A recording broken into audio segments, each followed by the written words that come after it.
Nous allons au cours de cette présentation effectuer un tracé de navigation entre le terrain de Cherbourg et le terrain de Deauville.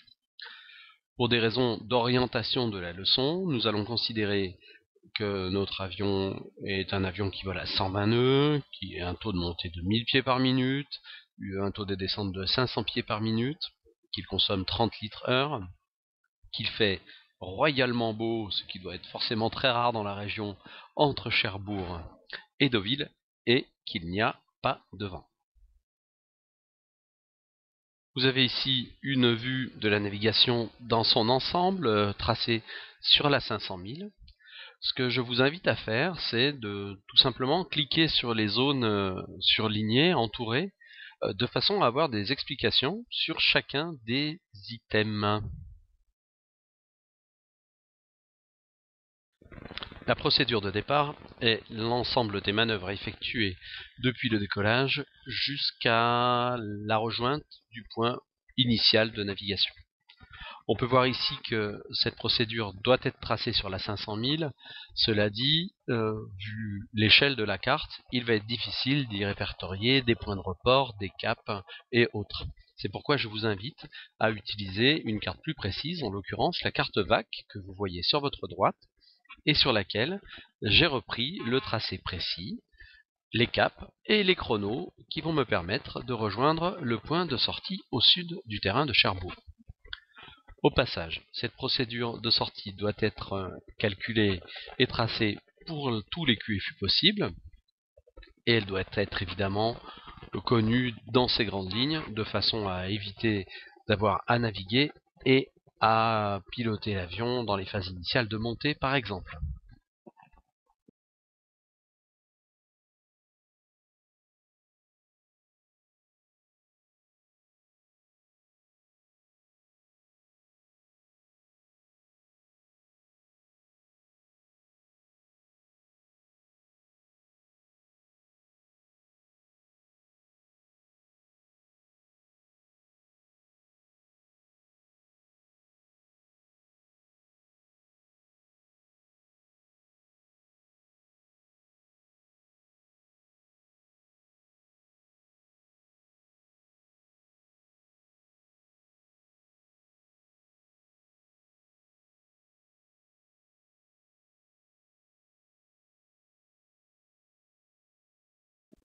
Nous avons ici le tracé de la première branche de navigation, donc entre le point de sortie de Cherbourg et notre premier point tournant.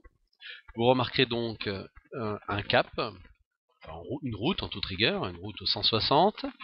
Vous remarquez également que l'objectif est atteint à la minute 28:30 après décollage de Cherbourg, et que j'ai déterminé d'un point milieu entre le point origine et l'objectif pour recaler la navigation. Ce point est à la minute 19. Il s'agit d'un village que l'on devrait laisser sur notre droite entre deux grandes villes, Coutances et une autre ville un peu plus à l'est, et sur une route, une grande ligne droite qui devrait être caractéristique. Petit zoom sur l'objectif, le premier point tournant, afin de vous montrer ce qu'il est important de voir avant le vol pour assurer la reconnaissance de cet objectif lors du vol. Alors tout d'abord, on se positionne quelques minutes avant, 2-3 minutes avant l'objectif, en l'occurrence ici. Vous voyez, donc l'avion va arriver par ici, et qu'allons-nous voir devant nous? Alors, devant nous, ce qui saute aux yeux à l'évidence, c'est une immense forêt, vous voyez, qui a cette forme-ci. Voilà. Sachez que ce que vous allez voir sur la carte, vous le verrez forcément au sol. Donc une immense forêt avec un village à sa bordure, un gros village, donc quand même logiquement, qu'on devrait jeter sur notre gauche. Et la forêt donc fait une sorte de pointe, et au milieu de cette pointe, on va trouver notre objectif, en l'occurrence notre lac, qui est ici à la minute 28:30. Donc au stade de la préparation, ce sont ces 3 points qu'il va falloir visualiser et peut-être même dans l'idéal mémoriser. Nous avons ici le tracé de la première branche de navigation, donc entre le point de sortie.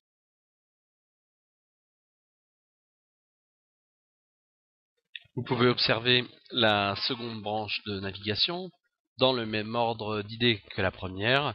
Un certain nombre de repères y sont associés.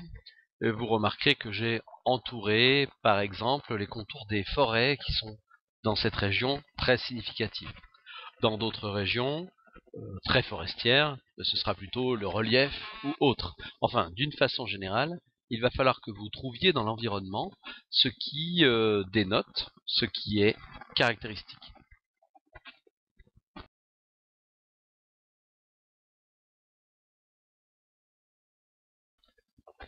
Vous noterez sur cette troisième branche de navigation que nous passons l'heure de vol. Lors du passage de l'heure de vol, je reprends les chronos à partir de 0, puisque mon chronomètre n'indiquera pas 60, 61, 62, etc., mais 0, 01, 02, 08, etc. Cette troisième branche va nous mener à la procédure d'arrivée, que nous allons voir, si vous l'avez déjà vu d'ailleurs, dans un autre slide.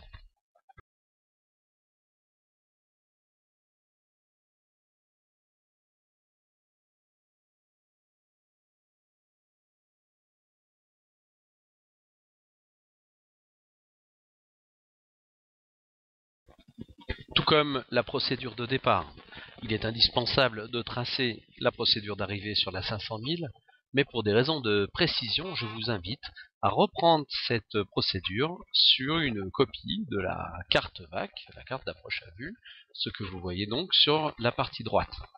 Cette procédure d'arrivée est entre guillemets une procédure idéale, mais bien entendu, vous allez être soumis aux aléas du trafic et puis aux opportunités qui peuvent éventuellement se présenter. On pourrait par exemple imaginer qu'on fasse une arrivée directe sur la piste qui fait face à la mer à Deauville, si les conditions sont réunies. Cela nécessite donc une certaine adaptation. Mais l'adaptation, c'est d'abord une préparation d'une situation idéale autour de laquelle on va pouvoir évoluer. Donc là, vous voyez, une arrivée route 314 jusqu'au point Sierra Golf, puis 351, puis 354, jusqu'à la verticale du terrain de Deauville, à la minute 21:30, entendu que les circuits se font au nord du terrain de Deauville.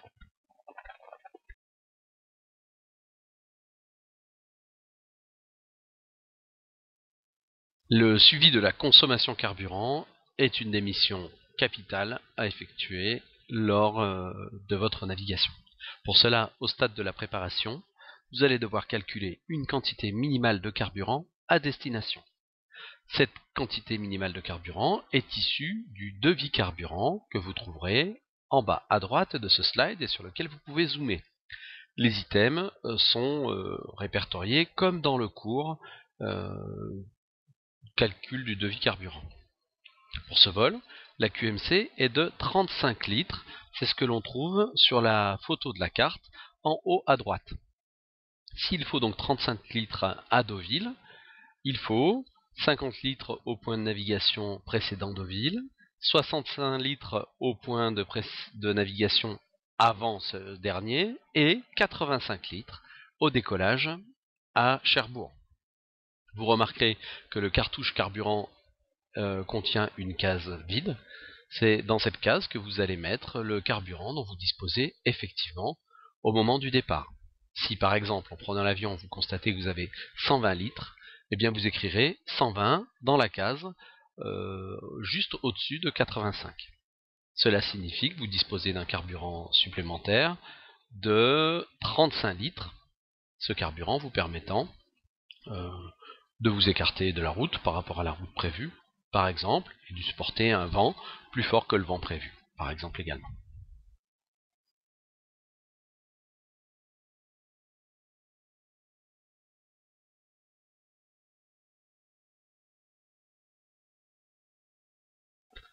La particularité d'une navigation en avion est la suivante. Vous naviguez dans l'espace, c'est-à-dire en 3 dimensions. La 500 000 vous donne une vue plate de votre vol, mais il va bien entendu falloir choisir une altitude de vol, une ou des altitudes de vol. Alors, ce choix est fonction de nombreux paramètres, les zones à l'intérieur desquelles vous souhaitez ou non entrer, la météo également.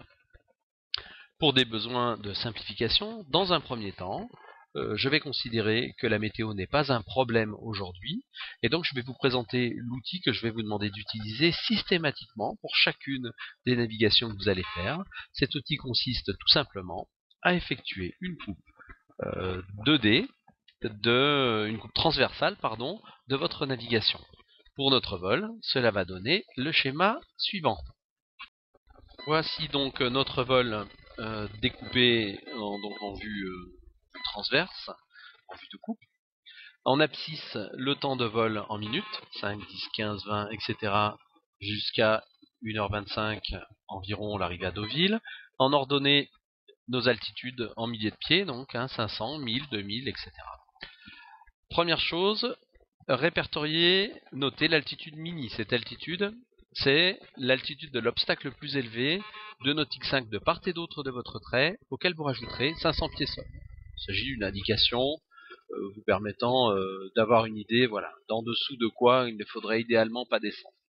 Sachant que l'altitude mini de vol, c'est 500 pieds sol dans tous les cas.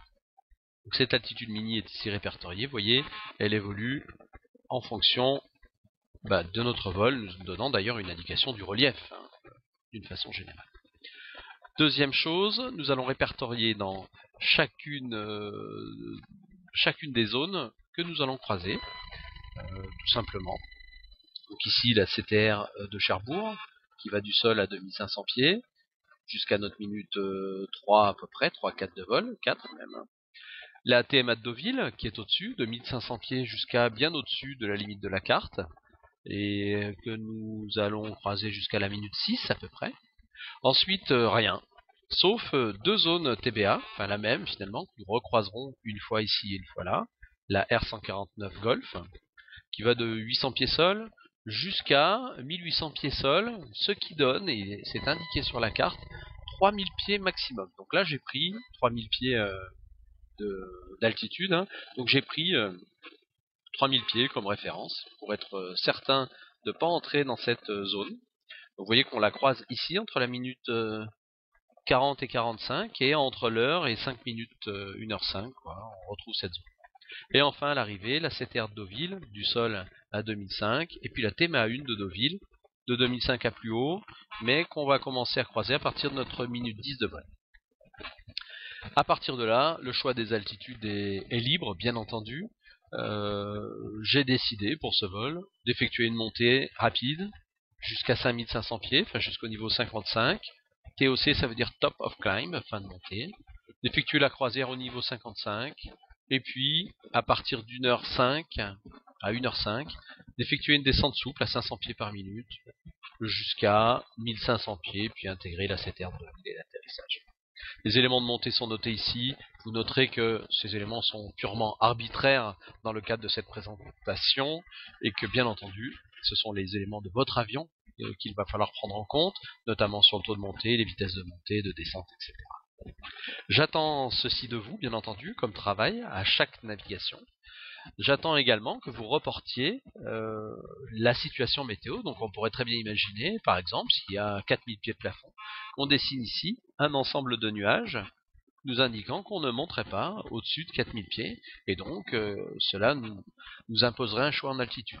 Vous pouvez également, sur cette coupe-là, reporter les vents grâce à l'utilisation des cartes des vents, et pour ça je vous renvoie bien entendu au cours sur l'utilisation de la carte des vents. Donc là on pourrait imaginer le vent de face ou vent arrière, enfin bref, toute information qui vous paraîtrait pertinente pour la conduite du vol.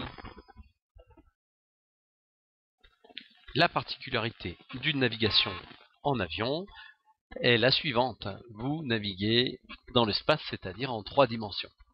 Là, ceci conclut cette rapide présentation sur le tracé d'une navigation. Je vous rappelle que pour 1 heure de vol réel, il faut que vous comptiez à peu près 2-3 heures de préparation. Et plus vous aurez préparé votre navigation, plus les chances qu'elle se déroule effectivement bien sont importantes. Alors, je n'aurai qu'un mot, que deux mots, au travail.